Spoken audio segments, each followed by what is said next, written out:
Hi ನಾನು Sudeep from tech in Kannada. ಇವತ್ತು ನನ್ನ ಮುಂದೆ ಒಂದು ಲ್ಯಾಪ್ಟಾಪ್ ಇದೆ. ನಂಗೆ ಅನ್ನಿಸ್ದಂಗೆ ಈ ಲ್ಯಾಪ್ಟಾಪ್ ಬ್ರ್ಯಾಂಡ್ ಹೆಸರನ್ನ ನಿಮ್ಮಲ್ಲಿ ಮೆಜಾರಿಟಿ ಆಫ್ ದ ಜನ ಕೇಳೇ ಇರಲ್ಲ. ಟೆಕ್ನೋ. ಮೊದಲನೇದಾಗಿ ಈ ಲ್ಯಾಪ್ಟಾಪ್ ಅಂತ ಫೇಮಸ್ ಬ್ರ್ಯಾಂಡ್ ಅಲ್ಲ, ಅಷ್ಟೊಂದು ರೆಪ್ಯೂಟೆಡ್ ಏನೂ ಅಲ್ಲ, ಎಕ್ಸ್ಪೀರಿಯನ್ಸ್ ಕೂಡ ಇಲ್ಲ. ಇದೇ ಮೊದಲನೇ ಲ್ಯಾಪ್ಟಾಪ್ ಇವರು ನಮ್ಮ ಭಾರತದಲ್ಲಿ ಲಾಂಚ್ ಮಾಡಿರುವಂಥದ್ದು. ಆದರೂ ಸಹ ಈ ಲ್ಯಾಪ್ಟಾಪ್ನ ಡಿಸೈನ್ ಮತ್ತು ಬಿಲ್ಡ್ ಕ್ವಾಲಿಟಿ ಹೆಂಗಿದೆ ಅಂತ ಅಂದರೆ ಒಂದ್ಸಲ ಆಪಲ್ಗೂ ತಲೆಗೆ ಪಟ್ ಅಂತ ಹೊಡೆದಂಗಿದೆ ಆಯಿತಾ. ಬೆಂಕಿ ಬಿಲ್ಡ್ ಅಂತ ಹೇಳಕ್ಕೆ ಇಷ್ಟಪಡ್ತೀನಿ. ಕಂಪ್ಲೀಟ್ಲಿ ಮೆಟಾಲಿಕ್ ಬಿಲ್ಡನ್ನು ಹೊಂದಿರುವಂಥದ್ದು ಮತ್ತು ಕೀಬೋರ್ಡ್ ಕೂಡ ಫುಲ್ ಸೈಜ್ನ ಕೀಬೋರ್ಡ್ ಕೊಟ್ಬಿಟ್ಟಿದ್ದಾರೆ. ಸಪ್ರೇಟ್ ನಿಮಗೆ ಈ ಪ್ಯಾಡ್ ಕೂಡ ಸಿಗ್ತಾ ಇದೆ. ಈ ಕಡೆ ಮೆಜಾರಿಟಿ ಈ ಪ್ರೈಸ್ ರೇಂಜಲ್ಲಿ ಈ ನಂಬರ್ ಪ್ಯಾಡ್ ಇರೋದಿಲ್ಲ, ಕಟ್ ಮಾಡಾಕ್ಬಿಟ್ಟಿರ್ತಾರೆ. ಬಟ್ ಫುಲ್ ಸೈಜ್ ಸಿಗ್ತಾ ಇದೆ. 15.6 ಇಂಚಿನ ಡಿಸ್ಪ್ಲೇ ಇದೆ. ಕ್ಯಾಮ್ರಾ ಫುಲ್ HD ಕ್ಯಾಮ್ರಾ ಕೊಟ್ಟಿದ್ದಾರೆ ಅಂತ ಈ ಸಲ. ಮತ್ತು ಫಿಂಗರ್ ಪ್ರಿಂಟ್ ಸೆನ್ಸಾರ್ ಇದೆ. ಇದು ಒಂದು ಯೂನಿಕ್ ಫೀಚರ್ ಅಂತ ಹೇಳಕ್ಕೆ ಇಷ್ಟಪಡ್ತೀನಿ. ನೀವೆಂಥ ರೆಪ್ಯೂಟೆಡ್ ಬ್ರ್ಯಾಂಡ್ನ ಲ್ಯಾಪ್ಟಾಪ್ ತೊಗೊಂಡ್ರು ಕೂಡ HP ಆಗಿರ್ಬೋದು, ಡೆಲ್ ಆಗಿರ್ಬೋದು, ಯಾವುದೇ ತೊಗೊಳ್ಳಿ ಈ ಪ್ರೈಸ್ ರೇಂಜಿಗೆ ಸುಮಾರು 35ರಿಂದ 40-50 ಸಾವಿರ ರೂಪಾಯಿ ಒಳಗಡೆ ಈ ಫಿಂಗರ್ ಪ್ರಿಂಟ್ ಸೆನ್ಸಾರ್ ಮೆಜಾರಿಟಿ ಬ್ರ್ಯಾಂಡ್ಗಳು ಕೊಡುವುದಿಲ್ಲ. ಇವರು ಕೊಟ್ಟಿದ್ದಾರೆ. ಮತ್ತು ಇದರಲ್ಲಿ ಬ್ಯಾಕ್ ಲೈಟ್ ಕೂಡ ಇದೆ. ಕೀ ಟ್ರಾವೆಲ್ ಒಂದು ಲೆವೆಲಿಗೆ ಪರವಾಗಿಲ್ಲ, ಕ್ಲಿಕ್ಕಿ ಫೀಲ್ ಕೂಡ ಒಂದು ಲೆವೆಲಿಗೆ ಚೆನ್ನಾಗಿದೆ ಅಂತ ಅನ್ನಿಸ್ತು. ಡಿಸೈನ್ ಮತ್ತು ಬಿಲ್ಡ್ ಕ್ವಾಲಿಟಿಯಲ್ಲಿ ಯಾವುದೇ ಕಾಂಪ್ರಮೈಸ್ ಮಾಡಿಲ್ಲ. ಹೇಳಿಲ್ವಾ, ನೀವು ಇದನ್ನು ಹಿಡ್ಕೊಂಡ್ಬಿಟ್ರೆ ಯಾವುದೋ ಮ್ಯಾಕ್ ಬುಕ್ಕನ್ನೇ ಇಟ್ಕೊಂಡಿದ್ರೆ ಅನ್ನೋ ಒಂದು ಫೀಲ್ ಕೊಡುತ್ತೆ. ಮತ್ತು ಟೆಕ್ಸ್ಚರ್ ಡಿಸೈನ್ ಕೂಡ ಅಷ್ಟೇ ಆಯಿತಾ, ಹೆವಿ ಪ್ರೀಮಿಯಮ್ ಆಗಿದೆ. ಹೌದು, ನೀವು ಲ್ಯಾಪ್ಟಾಪನ್ನು ಪರ್ಚೇಸ್ ಮಾಡಬೇಕಾದ್ರೆ ಡಿಸೈನ್ ಮತ್ತು ಬಿಲ್ಡ್ ಕ್ವಾಲಿಟಿಯನ್ನು ನೋಡಲೇಬೇಕು. ಆದರೆ ಒಂದು ಪ್ರಾಬ್ಲಮ್ ಏನಪ್ಪ ಅಂತ ಅಂದರೆ 40,000 ರೂಪಾಯಿ ಒಳಗಡೆ ನೀವು ಯಾವುದೇ ಒಂದು ರೆಪ್ಯೂಟೆಡ್ ಬ್ರ್ಯಾಂಡಲ್ಲಿ ಲ್ಯಾಪ್ಟಾಪ್ ತೊಗೊಳೋದಕ್ಕೆ ಹೋದರೆ ಈ ಮೆಟಾಲಿಕ್ ಬಿಲ್ಡನ್ನು ಕೊಡಲ್ಲ. ಬಿಗ್ಗೆಸ್ಟ್ ಪ್ರಾಬ್ಲಮ್ ಇದು ಆಯಿತಾ. ನಿಮಗೆ ಮೆಟಾಲಿಕ್ ಬಿಲ್ಡು ಒಳ್ಳೆ ಲುಕ್ಕು ಮ್ಯಾಕ್ ಬುಕ್ ಥರ ಕಾಣೋ ರೀತಿ ಮೆಟಾಲಿಕ್ ಬಿಲ್ಡು ಒಳ್ಳೆ ಫ್ರೇಮೆಲ್ಲ ಇರೋದನ್ನು ತೊಗೊಬೇಕು ಅಂತ ಅಂದರೆ ಈ ರೀತಿ ಸಣ್ಣ ಬ್ರ್ಯಾಂಡಲ್ಲೇ ತೊಗೊಬೇಕು ಆಯಿತಾ. ಅದೊಂದು ಬಿಗ್ಗೆಸ್ಟ್ ಪ್ರಾಬ್ಲಮ್ ಈ ಪ್ರೈಸ್ ರೇಂಜಲ್ಲಿ. ಮತ್ತು ಚಾರ್ಜಿಂಗ್ ಕೂಡ ಅಷ್ಟೇ ಆಯಿತಾ. ಬಾಕ್ಸ್ ಒಳಗೆ ಕೆಲವೊಂದು ಲ್ಯಾಪ್ಟಾಪ್ಗಳಲ್ಲಿ ಗೇಮಿಂಗ್ ಲ್ಯಾಪ್ಟಾಪ್ಲೆಲ್ಲ 100 ವ್ಯಾಟ್ ಚಾರ್ಜರ್ನೆಲ್ಲ ಕೊಡ್ತಾರೆ. ಈ ಸಣ್ಣ ಈ ಕಡಿಮೆ ದುಡ್ಡಿಂದ ಸ್ವಲ್ಪ ಕಡಿಮೆ ಇರುತ್ತೆ ಆಯಿತಾ. ಸೊ ಸ್ವಲ್ಪ ಜಾಸ್ತಿ ಟೈಮ್ ತೊಗೊಳುತ್ತೆ ಚಾರ್ಜ್ ಹಾಕಿ. ಈ ಲ್ಯಾಪ್ಟಾಪಲ್ಲಿ 65 ವ್ಯಾಟ್ ಕೊಟ್ಟಿದ್ದಾರೆ. ಕೆಲವುದ್ರಲ್ಲಿ 50 ವ್ಯಾಟು ಕೊಡ್ತಾರೆ. ಸೊ ಸ್ವಲ್ಪ ಜಾಸ್ತಿ ವ್ಯಾಟೇಜ್ ಇರುವಂಥ ಚಾರ್ಜರ್ ಬಾಕ್ಸ್ ಒಳಗಿದ್ರೆ ತುಂಬ ಒಳ್ಳೆ, ಅದನ್ನು ಕೂಡ ನೋಡ್ಕೊಬೇಕಾಗತ್ತೆ. ನಂತರ ಡಿಸ್ಪ್ಲೇ ಪರ್ಸೆಂಟ್ ನಂಗೆ ಅನ್ನಿಸ್ದಂಗೆ ಮ್ಯಾಟ್ರ್ ಆಗೋಲ್ಲ. OLED ಡಿಸ್ಪ್ಲೇದು ಬರುತ್ತೆ. OLED 60-70 ಸಾವಿರ ರೂಪಾಯಿ ಆಗುತ್ತೆ. ಯೂಶಲಿ 50 ಸಾವಿರ ರೂಪಾಯಿಗೆ ನೀವು ಯಾವುದೇ ತೊಗೊಂಡ್ರು ಕೂಡ 60 ಹರ್ಟ್ಸಿಂದು ಫುಲ್ HD ರೆಸೊಲ್ಯೂಷನ್ ಹೊಂದಿರುವಂಥ ಡಿಸ್ಪ್ಲೇ ಸೈಜ್ ಮ್ಯಾಟ್ರ್ ಆಗೋಲ್ಲ. ಆಪ್ಷನ್ ಆಯಿತಾ, ನೀವು ಯಾವ ಬ್ರ್ಯಾಂಡಿಂದಾರ ತೊಗೊಳ್ಳಿ, ನೀವು ಡಿಸ್ಪ್ಲೇ ಸೇಮ್ ಈ ಸಣ್ಣ ಬ್ರ್ಯಾಂಡಿನ ಈ ಟೆಕ್ನೋದಾರ ತೊಗೊಳ್ಳಿ ಅಥವಾ ಯಾವುದೋ LG ಯಾವುದಾರು ತೊಗೊಳ್ಳಿ, ಈ ಪ್ರೈಸ್ ರೇಂಜಲ್ಲಿ ನಿಮಗೆ ಕ್ವಾಲಿಟಿ ಅಂತೂ ಮೆಜಾರಿಟಿ ಲ್ಯಾಪ್ಟಾಪ್ಗಳಲ್ಲಿ ಸೇಮೇ ಇರುತ್ತೆ. ಇನ್ನು ಪರ್ಫಾರ್ಮೆನ್ಸಿಗೆ ಬಂತು ಅಂತ ಅಂದರೆ ಈ ವಿಷಯ ತುಂಬ ಇಂಪಾರ್ಟೆಂಟು. ದಯವಿಟ್ಟು ತಲೆಯಿಟ್ಕೊಳ್ಳಿ. ಒಂದು ಲ್ಯಾಪ್ಟಾಪನ್ನು ಪರ್ಚೇಸ್ ಮಾಡಬೇಕಾದ್ರೆ ಇದರಲ್ಲಿರುವಂಥ ಪ್ರೊಸೆಸರು, ರ್ಯಾಮು ಈ ಎರಡು ಹೆವಿ ಇಂಪಾರ್ಟೆಂಟು. ನೀವು ತಲೆ ಇಟ್ಕೊಳ್ಳಿ. ನನ್ನ ಪ್ರಕಾರ ನೀವು ಈ ಕರೆಂಟ್ಲಿ ಈಗ ಸದ್ಯಕ್ಕೆ ನೀವು ಲ್ಯಾಪ್ಟಾಪನ್ನು ಈಗಲೇ ಒಂದು ಲ್ಯಾಪ್ಟಾಪನ್ನು ಪರ್ಚೇಸ್ ಮಾಡಬೇಕು ಅಂತ ಇದ್ದೀರಾ ಅಂದರೆ ಲೇಟೆಸ್ಟ್ ಪ್ರೊಸೆಸರ್ ಇರುವಂಥದ್ದು ಇಂಟೆಲ್ನಲ್ಲಿ 13th ಜನ್ರೇಷನ್ನು. ಇನ್ನೊಂದು ಸ್ವಲ್ಪ ದಿನ 14th ಬರುತ್ತೆ. ಈಗ ಸದ್ಯಕ್ಕೆ 13th ಜನ್ರೇಷನ್ ಇಂಟೆಲ್ ಪ್ರೊಸೆಸರ್ಗಳಿದೆ.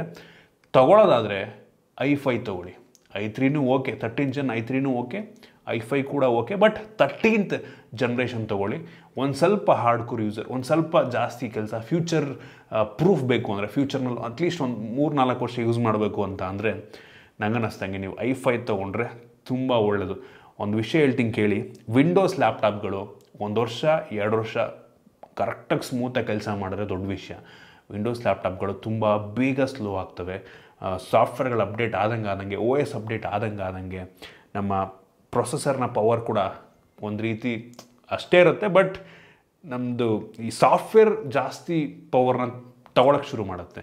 ಸೊ ಈ ಕಾರಣದಿಂದ 2 ವರ್ಷ 3 ವರ್ಷಕ್ಕಂತೂ ಫುಲ್ ಸ್ಲೋ ಅನ್ಸೋಕ್ಕೆ ಶುರು ಆಗಿಬಿಡುತ್ತೆ. ಸೊ ಅದರಿಂದ ಆದಷ್ಟು i5 ಪ್ರೊಸೆಸರ್ 13th ಜನ್ರೇಷನ್ ಇದ್ದರೆ ಬೆಂಕಿ, 12th ಜನ್ರೇಷನ್ ಇದ್ದರೆ ಪರವಾಗಿಲ್ಲ.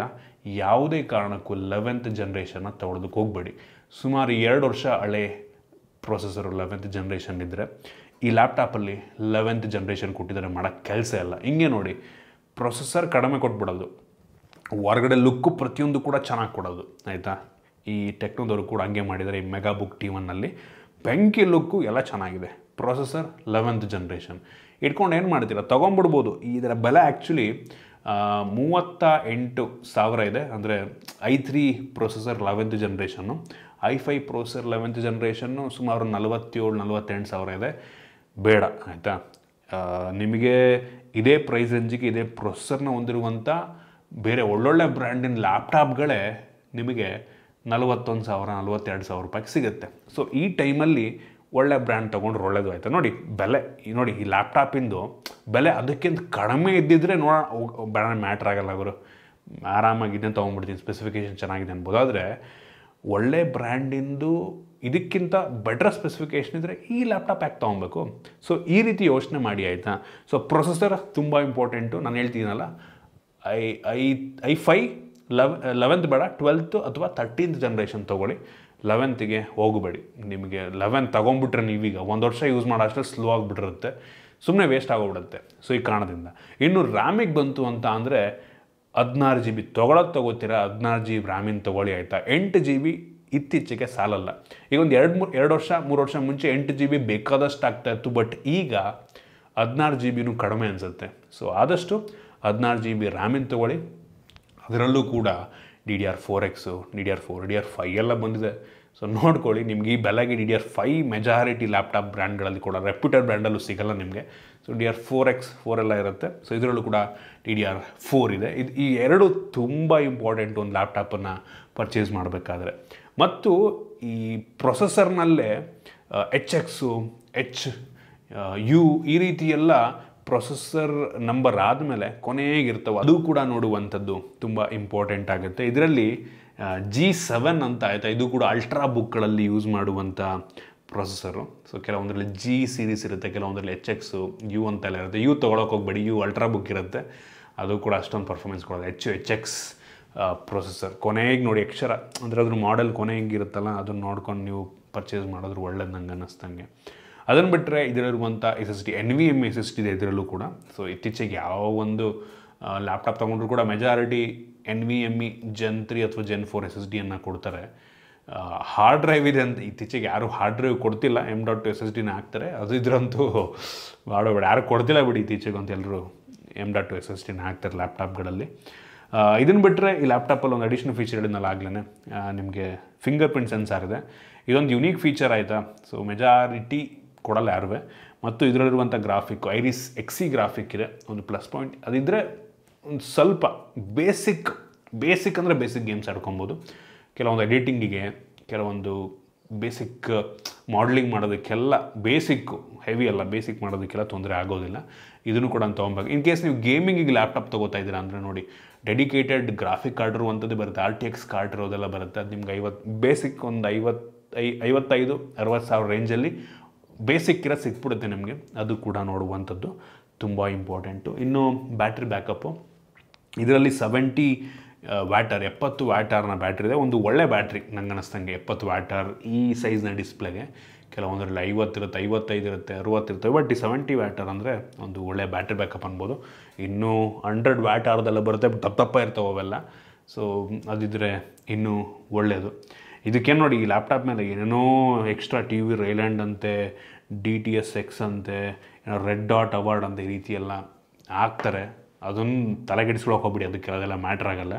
ಸ್ಪೆಸಿಫಿಕೇಷನ್ನು ಚೆನ್ನಾಗಿದೆ, ಸರ್ವಿಸ್ ಚೆನ್ನಾಗಿ ಕೊಡ್ತಾರೆ. ಇವ್ರದನ್ನು ಹೋಮ್ ಸರ್ವಿಸ್ ಅಂತ ಮನೆಗೆ ಬಂದ್ಬಿಟ್ಟು ಸರ್ವಿಸ್ ಮಾಡಿಕೊಟ್ಟು ಹೋಗ್ತಾರೆ. ಇದು ಇನ್ಫಿನಿಕ್ಸ್ ಎಲ್ಲ ಒಂದೇ ಬ್ರ್ಯಾಂಡ್ ನೋಡೋದಕ್ಕೆ ಹೋದರೆ, ಸೊ ಒಂದೇ ಸರ್ವಿಸ್ ಸೆಂಟರ್ ಇರುತ್ತೆ ಯೂಶ್ವಲಿ. ಒಳ್ಳೆ ವಿಷಯ. ಸರ್ವಿಸ್ ನಂಗೆ ಅನ್ನಿಸ್ತಂಗೆ ಟೆಕ್ನೋದವ್ರದ್ದು ಪ್ರಾಬ್ಲಮ್ ಇಲ್ಲ ಅಂತ ನನ್ನ ಒಂದು ಅಭಿಪ್ರಾಯ. ಒಂದು 3-4 ವರ್ಷ ಯೂಸ್ ಮಾಡೋಕ್ಕೆ ಲ್ಯಾಪ್ಟಾಪು ಏನು ತೊಂದರೆ ಇಲ್ಲ ಅಂತ ನನಗನ್ಸುತ್ತೆ. ಜೊತೆಗೆ ನಿಮಗೆ ಈ ಲ್ಯಾಪ್ಟಾಪಲ್ಲಿ ಒಂದು ಸೆಕ್ಯೂರಿಟಿ ಫೀಚರ್ ಏನಪ್ಪ ಅಂತ ಅಂದರೆ, ನೀವು ಕ್ಯಾಮ್ರಾ ಕವರ್ನ ಇಲ್ಲೇ ಕವರ್ ಮಾಡ್ಬೋದು. ಇಲ್ಲಿ ನೋಡಿ, ಇಲ್ಲಿ ಸ್ಲೈಡ್ ಇದೆ, ಹಿಂಗಂದರೆ ಕ್ಯಾಮ್ರಾ ಕವರ್ ಆಗಿಬಿಡುತ್ತೆ. ಸೊ ಯಾರು ನಿಮ್ಮನ್ನು ಹ್ಯಾಕ್ ಮಾಡಿ ಸ್ಪೇಗಿ ಮಾಡೋಕ್ಕಾಗಲ್ಲ. ಇಲ್ಲಿ ಬೇಕು ಅಂದಾಗ ನೀವು ಕ್ಯಾಮ್ರಾ ಓಪನ್ ಮಾಡ್ಕೋಬೋದು, ಬೇಡ ಅಂದರೆ ಕವರ್ ಮಾಡ್ಕೊಬೋದು. ಬೆಂಕಿ ಫೀಚರ್ ಇದು ನಂಗೆ ಅನ್ನಿಸ್ತಂಗೆ. ಇನ್ನು ಸ್ಪೀಕರಿಗೆ ಬಂತು ಅಂತ ಅಂದರೆ ನಂಗೆ ಅನ್ನಿಸ್ತಂಗೆ ಅದು ಅಷ್ಟೊಂದು ಮ್ಯಾಟ್ರ್ ಆಗೋಲ್ಲ. ಪರ್ಸನಲ್ ನನಗಂತೂ ಮ್ಯಾಟ್ರ್ ಆಗೋಲ್ಲ. ಹೆಡ್ಫೋನ್ ಜಾಕ್ ಇದೆ, ಹೆಡ್ಫೋನ್ ಹಾಕೋತೀನಿ, ಅಥವಾ ಬ್ಲೂಟೂತ್ ಇದೆ, ವೈರ್ಲೆಸ್ ಹೆಡ್ಫೋನ್ ಹಾಕೋತೀನಿ. ಕೆಲವೊಂದು ಲ್ಯಾಪ್ಟಾಪಲ್ಲಿ ಸ್ಪೀಕರ್ ಚೆನ್ನಾಗಿರುತ್ತೆ, ಕೆಲವೊಂದಲ್ಲಿ ಚೆನ್ನಾಗಿಲ್ಲ, ಕೆಲವೊಂದು ಜೋರಾಗಿ ಕೇಳ್ತಿರುತ್ತೆ, ಕೆಲವೊಂದು ಸೌಂಡೇ ಬರ್ತಿರಲ್ಲ. ಸೊ ನೋಡ್ಕೊಂಡು ತೊಗೊಬೇಕಾಗತ್ತೆ ನೀವು ಅಷ್ಟೇ. ಇನ್ನು ಇದರಲ್ಲಿ Wi-Fi 6 ಇಲ್ಲ. ಈ ಲ್ಯಾಪ್ಟಾಪಲ್ಲಿ Wi-Fi 6 ಇಲ್ಲ. ನೀವು ತೊಗೊಳ್ಳೋದಾದರೆ Wi-Fi 6 ಹೊಂದಿರುವಂಥ ಲ್ಯಾಪ್ಟಾಪ್ ತೊಗೊಳ್ಳಿ. ಡ್ಯುಯಲ್ ಬ್ಯಾಂಡ್ ಮೆಜಾರಿಟಿ ಎಲ್ಲದರಲ್ಲೂ ಇದ್ದೇ ಇರುತ್ತೆ. ರೀಸೆಂಟ್ ಡೇಸಲ್ಲಿ ಇದರಲ್ಲೂ ಇದೆ. Wi-Fi 6 ಇರಬೇಕು. ಆದರೆ ಮತ್ತು ಬ್ಲೂಟೂತ್ ಎಲ್ಲ ಲ್ಯಾಪ್ಟಾಪಲ್ಲಿ ಇರುತ್ತೆ, ಇದರಲ್ಲೂ ಇದೆ. ನಂತರ ನೀವು ಲ್ಯಾಪ್ಟಾಪ್ ತೊಗೊಬೇಕಾದ್ರೆ ಕೆಲವೊಂದು ಬ್ರ್ಯಾಂಡಲ್ಲಿ, ಕೆಲವೊಂದು ಮಾಡೆಲ್ಗಳಲ್ಲಿ ನಿಮಗೆ ಈ ವಿಂಡೋಸ್ 11 ಜೊತೆಗೆ ಫ್ರೀಯಾಗಿ ಮೈಕ್ರೋಸಾಫ್ಟ್ ಆಫೀಸ್ ಸ್ಟೂಡೆಂಟನ್ನು ಫ್ರೀಯಾಗಿ ಕೊಡ್ತಾರೆ. ಅದರಲ್ಲಿ ಕೆಲವೊಂದರಲ್ಲಿ 1 ವರ್ಷ ಕೊಡ್ತಾರೆ ಫ್ರೀಯಾಗಿ, 1 ವರ್ಷ ಲೈಸೆನ್ಸ್ ಇರುತ್ತೆ. ಇನ್ನೊಂದು ಲೈಫ್ ಟೈಮ್ ಲೈಸೆನ್ಸ್ ಕೊಡ್ತಾರೆ ಕೆಲವೊಂದರಲ್ಲಿ. ಸೊ ಅದಿದೆಯಾ ಅಂತ ಕೂಡ ನೋಡ್ಕೋಬೇಕಾಗುತ್ತೆ. ಇದರಲ್ಲಿ ಆ ರೀತಿ ಯಾವುದೇ ಫೀಚರ್ ಇಲ್ಲ. ವಿಂಡೋಸ್ 11 ಇದೆ, ತುಂಬ ಸ್ಮೂತಾಗಿದೆ. ಮೌಸ್ ಟ್ರ್ಯಾಕ್ ಪ್ಯಾಡ್ ಆಗಿರ್ಬೋದು, ನ್ಯಾವಿಗೇಷನ್ ಎಲ್ಲ ತುಂಬ ಸ್ಮೂತಾಗಿದೆ. ನಾನು ಎಡಿಟಿಂಗ್ ಎಲ್ಲ ಚೆಕ್ ಮಾಡ್ತಾ ಇದ್ದೆ. ಸೊ ಒಂದು ಲೆವೆಲಿಗೆ ಫಾಸ್ಟಾಗಿ ರೆಂಡರ್ ಆಗುತ್ತೆ. ಅಂದರೆ ಡಿಪೆಂಡು ಆಯಿತಾ, ನೀವು ಹೆವಿ ಟೈಮ್ ಪ್ಲೇನೆಲ್ಲ ಹಾಕ್ಕೊಂಡ್ರಿ ಅಂತಂದ್ರೆ ಆಬ್ವಿಯಸ್ಲಿ ಸ್ಲೋ ಆಗುತ್ತೆ. ಬೇಸಿಕ್ ಇದರಲ್ಲೆಲ್ಲ ಎಡಿಟಿಂಗ್ಗೆ ಕಟ್ಟು ಪೇಸ್ಟ್ ಮಾಡೋದಕ್ಕೆಲ್ಲ ತೊಂದರೆ ಆಗೋಲ್ಲ. ಇದಿಷ್ಟು ಕೆಲವೊಂದು ಮೇನ್ ಫೀಚರ್ಸು. ಬಟ್ ಆದರೂ ಈ ಒಂದು ಡಿಸೈನ್ ಬಿಲ್ಡ್ ಕ್ವಾಲಿಟಿಯನ್ನು ಮೆಜಾರಿಟಿ ಈವನ್ ಮ್ಯಾಕ್ಬುಕ್ಕಲ್ಲೂ ಈ ಲೆವೆಲ್ ಬಿಲ್ಡ್ ಬರಲ್ವನೋ ಹೆಂಗಿದೆ ಅಂತ ಅಂದರೆ ನೋಡ್ತಾ ಇದ್ದೀರಾ, ಸಾಕಾಗಿ ಬಿಲ್ಡ್ ಮಾಡಿದ್ದಾರೆ ಮಾತ್ರ.